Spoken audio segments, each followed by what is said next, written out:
যে লিস্টের অস্তিত্ব আগে ছিল না। লিস্টে তাদেরকে অন্তর্ভুক্ত করেছেন যারা তাদের রাজনৈতিক প্রতিদ্বন্দ্বী, যাদের কারণে তারা মনে করতেছেন তারা ক্ষমতায় যাইতে পারেন নাই, ভবিষ্যতে তারা রাজনৈতিক ওনাদের কারণে ক্ষমতায় যাইতে পারবেন না, ওনাদেরকে রাজনৈতিক ময়দান থেকে নিশ্চিহ্ন করে দেওয়ার জন্য আওয়ামী লীগ যুদ্ধাপরাধের বিচার তো ওনারা করবেন না বলতেছেন, যেহেতু পাকিস্তানি যুদ্ধাপরাধের বিচার ওনারা করবেন না, ওনাদেরকে ক্ষমা করে দিয়েছেন। বাংলাদেশের কথিত ওনাদের রাজনৈতিক প্রতিনিধিদের বিচার করবেন। সুতরাং এটার সাথে বাংলাদেশের সাধারণ জনগণের সম্পৃক্ততা নাই আমি মনে করব, আমি দাবি করব। এই বিচারের সঙ্গে বাংলাদেশের সাধারণ মানুষের সম্পৃক্ততা নেই, তাহলে যেই দাবি আওয়ামী লীগের পক্ষ থেকে করা হয় যে গত নির্বাচনে নতুন প্রজন্ম যুদ্ধ অপরাধীদের বিচারের দাবিতেই আওয়ামী লীগ এবং 14 দলকে এই বিপুল বিজয়ে উদ্ভাসিত করেছিল। হ্যাঁ, আমাকে ফ্লোর দেওয়ার আগে আপনি যে প্রসঙ্গটা এনেছেন সেখানে একটা উত্তর এসে যাচ্ছে। আসলে যুদ্ধ অপরাধীদের বিচারের প্রসঙ্গটা এমন একটা বিষয়, এটা শুধুমাত্র এই বিষয়টা নিয়েই আমরা ওয়ার্কশপ টাইপের কিংবা একাডেমিক আলোচনা করতে পারি। সময়ের স্বল্পতা এটার অরিজিনাল বিষয়টা আসলে আসে না। আমি যদি আপাতত ব্যারিস্টার বকর সাহেবের শব্দগুলো নিই যে এটা ইমোশনাল বাট নট প্র্যাকটিক্যাল, আমি বলবো ইমোশনাল বই কি, কিন্তু প্র্যাকটিক্যাল এই কারণে যে যুদ্ধ অপরাধীদের বিচারের বিষয়টা 40 বছর 50 বছর পরও প্র্যাকটিক্যাল হয়েছে অনেক জায়গায়। সেকেন্ড ওয়ার্ল্ড ওয়ারের কথা জানেন, নুরেমবার্গ ট্রাইব্যুনাল জানেন, টোকিও ট্রাইব্যুনালের কথা জানেন, ম্যানিলা ট্রাইব্যুনালের কথা জানেন। আর উনি যেটা দাবি করছেন আওয়ামী লীগ যুদ্ধাপরাধীদের বিচার চায় না, আমি এই জায়গায় যদি বলে যাচ্ছি আওয়ামী লীগ চায় না, কিন্তু যুদ্ধ চলাকালীন সময়ে সংগঠিত মারাত্মক যে অপরাধগুলোতে যারা সরাসরি ভিকটিম, আমি আমার কথা বলতে পারি, আমাদের একমাত্র শহীদ আমাদের সন্দীপের জাহেদ মুক্তার, আমার নানার ভাই, একটা ব্রিজে একটা ভালো মানুষ, সবাই জানে শিক্ষিত একটা মানুষ, যার 5টা ছেলে ডক্টর, পিছন থেকে গুলি করে পাকিস্তানিরা হত্যা করে গেল। এবং পাকিস্তানিরা কিন্তু আসার কথা ছিল না, কারণ এটা বিচ্ছিন্ন দ্বীপে। তা আমার নানার ওই ফ্যামিলিকে, আমি সরাসরি ফ্যামিলির না, এই অপরাধের কারণে যে স্বজন হারানো, এটার জন্য যে রেমেডি দরকার, এটা থেকে বঞ্চিত করার সুযোগ কিংবা অধিকার আওয়ামী লীগকে কি কেউ দেবে? আমি যদি ধরে নিলাম দেবে না, কেউ দেবে না। আইনের শাসনের জন্য, জাস্টিস এস্টাবলিশ করার জন্য আমাদের আইনের ভাষায় এগুলো আছে। প্লাস আমরা যে একটা জন্মগ্রহণ করেছি 71 সালে, আমাদের জন্ম তো 71 সালে, কোনো সন্দেহ নেই। সে জন্ম লগ্নে আমাদের যদি আত্মপরিচয়, আমাদের মিত্র আপন যদি না চিনি এবং মীমাংসা না করি, আমরা কি আসলেই অ্যাজ এ নেশন কখনো মাথা উঁচু করে দাঁড়াতে পারবো? পারবো না। আর আওয়ামী লীগ উনি ওনার কথার মধ্যে যদি থাকতে চায়, 72 সাল থেকে 75 সালে উনি প্রথমে বললেন বিচার করেছিল, আবার বললেন বিচার করছেন। আমি একটু দর্শকদের জন্য আমি খুব ক্লিয়ার করতে চাই যে 1972 সালের দালাল আইনে, এটা আরো আলোচনা এখানেও এসেছিল, প্রথমে লক্ষাধিক বন্দী হয়েছিল, পরবর্তীতে সুনির্দিষ্ট অভিযোগ পাওয়া গেল 37,000 উন্নীত হলো, তারপরে আরো সুনির্দিষ্ট বঙ্গবন্ধু যেটা অ্যামনিস্টি দিলেন। কারণ অ্যামনিস্টি দিলেন এই কারণে যে 71 সালের মুক্তিযুদ্ধে যেমন বঙ্গবন্ধুর বিশাল নেতৃত্ব আর প্রেক্ষাপটে অনেক মুক্তিযুদ্ধে গিয়েছে, ঠিক তাই অনেকে কিন্তু খুব একটা বুঝে পাকিস্তানের পক্ষ নিয়েছে এমন না, যারা চুপচাপ ছিল। যেমন একটা তথ্য দেওয়া হয়, যদি এটা ভুল হয়, যে অনেক জায়গায় চেয়ারম্যান মেম্বার এরা কিন্তু বেশিরভাগ 70-তে ইলেকশন হয়েছিল জাতীয় পরিষদের, নট ইউনিয়ন পরিষদের। 71-এর মুক্তিযুদ্ধ চলাকালীন সময়ে বাংলাদেশের ইউনিয়ন পর্যায়ে চেয়ারম্যান বেশিরভাগ ছিল মুসলিম লীগের। তার মধ্যে আমার আপন নানাও কিন্তু একজন মুসলিম লীগের চেয়ারম্যান ছিলেন। কিন্তু ওনারা কোনো ইসলামিক সেন্সে পাকিস্তানের একটা পক্ষ ছাড়া ওনারা কোনো অপরাধের সাথে জড়িত ছিলেন না। অ্যামনিস্টি বঙ্গবন্ধু তাদের জন্য করছিলেন। কিন্তু যারা ইন্টেনশনালি মুক্তিযুদ্ধের বিরোধিতার মধ্যে সীমাবদ্ধ না, শুধু এই কুকর্মের সাথে, গণহত্যা বা জেনোসাইডের সাথে, নারী ধর্ষণের সাথে, অগ্নিসংযোগ, লুটপাটের সাথে, এবং বাংলাদেশকে সবসময়ের জন্য একটা মেধাহীন অবস্থায় রাখার জন্য বুদ্ধিজীবী হত্যার সাথে জড়িত, তাদের তো ক্ষমা করার কোনো সুযোগ নেই। আপনাকে একটু থামাচ্ছি, আমার কলার আছে, কলার সঙ্গে কথা বলে ফিরে আসবো আপনার কাছে। হ্যালো, আসসালামু আলাইকুম, কে রয়েছেন লাইনে? হ্যালো, আসসালামু আলাইকুম। ওয়ালাইকুম সালাম।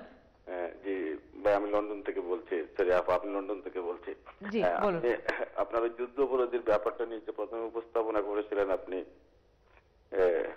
উনি যে বলছেন যে আওয়ামী লীগ যুদ্ধ অপরাধীর বিচার চায় না, আমি ওই ভদ্রলোককে উদ্দেশ্য করেই বলবো যে আওয়ামী লীগ যদি বিচার নাই চায়, গত নির্বাচনের আগে যে জনগণ আওয়ামী লীগ যে ম্যান্ডেট দিয়েছিল, যে ইশতেহার দিয়েছিল, আমরা যুদ্ধ অপরাধের বিচার করব, আপনি আমাকে ভোট দেবেন কিনা? আপনি যদি আমাকে ভোট দেন, আমি যুদ্ধ অপরাধের বিচার করব। আপনি ভোট না দিলে আমি এটা বুঝবো না। আওয়ামী লীগ যে ম্যান্ডেট নিয়ে আসছে, সে যদি মনে করেন, উনি যদি মনে করেন যে সকল, উনি যদি মনে করেন যে 71 থেকে 72 পর্যন্ত বিচার না হয়, আওয়ামী লীগের এবারকার ম্যান্ডেট যে আমরা যুদ্ধ অপরাধের বিচার করবো, আপনি আমাকে ভোট দেন। মানুষ জনগণ ভোট দিয়েছে, এটা আওয়ামী লীগের একা দাবি না, এটা জনগণের দাবি। আর সেই দাবি বাস্তবায়ন জনগণ করবেই, যে কোনো তার বিনিময়ে। উনি তো ধন্যবাদ কলার। আপনি বলছেন যুদ্ধ অপরাধীদের বিচার জনগণের দাবি। আমি পরবর্তী কলারের কাছে যাচ্ছি। হ্যালো, আসসালামু আলাইকুম, কে রয়েছেন লাইনে? কলার, আপনার টেলিভিশনের শব্দটি কমিয়ে টেলিফোনের মাধ্যমে আমাদের সঙ্গে কথা বলুন। জি, আসসালামু আলাইকুম। ওয়ালাইকুম সালাম, বলুন। জি, আমার প্রশ্নটি হচ্ছে ব্যারিস্টার আবু বকরকে। কয়েকটি প্রশ্ন আর কি। উনি অনুষ্ঠানের শুরুর দিকে বললেন যে 4 দলীয় জোট সরকারের আমলে দুর্নীতি কম হয়েছে। তো আমার প্রথম প্রশ্নটি হচ্ছে যে দুর্নীতিতে একাধিকবার চ্যাম্পিয়ন হওয়া, এটি কি দুর্নীতি কম হয়েছে এটি প্রমাণ করে? আমি ব্যারিস্টার আবু বকরের বেশ কয়েকটি টেলিভিশন প্রোগ্রাম দেখেছি। উনি অনেক প্রিপেয়ার হয়ে আসেন, চমৎকার কথা বলেন। কিন্তু উনি একটি তথ্য বোধহয় কোনো জায়গায় ভুল করেছেন। সেটি হচ্ছে ঢাকা বিশ্ববিদ্যালয়ের এফ রহমান হলের ছাত্র আবু বকর হত্যার ঘটনায় উনি বললেন যে ছাত্রলীগের কাউকে গ্রেফতার করা হয়নি। ওই ঘটনায় ছাত্রলীগের সভাপতি সহ এফ রহমান হল শাখার কয়েকজনকে গ্রেফতার করা হয়েছে। আমি সঠিক জানি না যে তাদের বিরুদ্ধে কি চার্জ গঠন করা হয়েছে। না, তারা চার্জভুক্ত আসামি না কলার, তারা চার্জভুক্ত আসামি না, এবং চার্জভুক্ত কাউকে অ্যারেস্ট করা হয়নি। না, কিন্তু আপনি বলেছেন অ্যারেস্ট করা হয়নি, কাউকে গ্রেফতার করা হয়নি। ওই ঘটনায় ছাত্রলীগের সভাপতিকে গ্রেফতার করা হয়েছে। আমার আরেকটি প্রশ্ন হচ্ছে, ইডেন কলেজের ছাত্রীদের মন্ত্রী এমপিদের মনোরঞ্জনের জন্য পাঠানো হয়। আমি জানি যে ইডেন কলেজের যে ছাত্রলীগের যে গ্রুপ, তাতে সিট দখল, চাঁদাবাজি অনেক কিছু আছে, কিন্তু মনোরঞ্জনের জন্য পাঠানো হয় এরকম খবর আসলে আমি মিডিয়ায় দেখিনি। আমি খুবই উপকৃত হব উনি যদি দয়া করে বলেন যে কোন মিডিয়ায় এসছে, কারণ প্রবাসের থেকে আমি বাংলাদেশের পত্র পত্রিকা এবং টিভি গুলোতে নিয়মিত দেখার চেষ্টা করি, দেশের খোঁজ খবর রাখি। সেক্ষেত্রে আমি খুবই উপকৃত হয়েছি কোন মিডিয়ায় এসছে। আচ্ছা, ধন্যবাদ কলার। আপনার 3টা প্রশ্ন আমরা পেয়ে গেছি। যেহেতু সময় অত্যন্ত অল্প, আমার প্যানেল মেম্বারদেরকে উত্তরও দিতে হবে, প্লাস আমরা যে আলোচনায় ছিলাম সেই আলোচনায় ফিরে যাচ্ছি।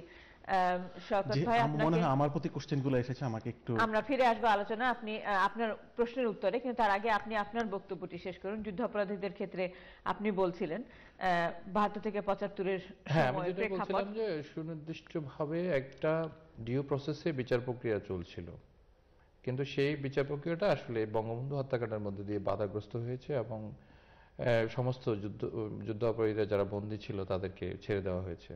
আপনি জানেন মনে হয় আমরা ফিরে আসি 2010-এ। হ্যাঁ, 2010-এ তো সরকার, আপনি জানেন যে ট্রাইব্যুনাল গঠিত হয়েছে, ইনভেস্টিগেশন টিম হয়েছে, সরকারের বিচার কার্য কমেন্স করবে সহসা। সুতরাং এখন ম্যান্ডেট যেটা কলার বলেছেন যে 2008-এর নির্বাচনে আওয়ামী লীগ এটা পরিষ্কার মানুষের সামনে তুলে দিয়েছে যে আমরা এবার ক্ষমতায় আসলে যুদ্ধাপরাধীদের বিচার করবই, এবং মানুষ ম্যান্ডেট দিয়েছে। বিশেষ করে সবাই বলে, মিডিয়াতেও বলে, পত্রিকায় বলে, নতুন প্রজন্মের তরুণ ভোটাররা সবাই এই ইস্যুতে যথেষ্ট সমর্থন দিয়েছে আওয়ামী লীগকে। সুতরাং আওয়ামী লীগ তো তার নির্বাচনী প্রতিশ্রুতি রক্ষার্থেই বরং এই কাজটা করতে হবে। যুদ্ধ অপরাধীদের তালিকা যে বার করা হয়েছে, মিডিয়াতে আমরা সেটা দেখতে পাই, এটা কতটা সমীচীন এই পদক্ষেপটি? কারণ অপরাধীর তালিকা আপনি কি করে করেন? কারণ যতক্ষণ পর্যন্ত আপনার ইনভেস্টিগেশন কমপ্লিট না হবে, অপরাধী দোষী সাব্যস্ত না হবে, তালিকায় তার নাম কি করে থাকে? আমি একদম আপনার সাথে একমত, এবং বোধহয় আমরা এখানেও এক জায়গাতেই আছি। তদন্ত কমিশন গঠিত হয়েছে এবং একটা আইনের অধীনে, যেটা আমাদের পার্ট অফ পার্লামেন্ট অ্যাক্ট 1973 অধীনে বিচার কার্য শুরু হচ্ছে।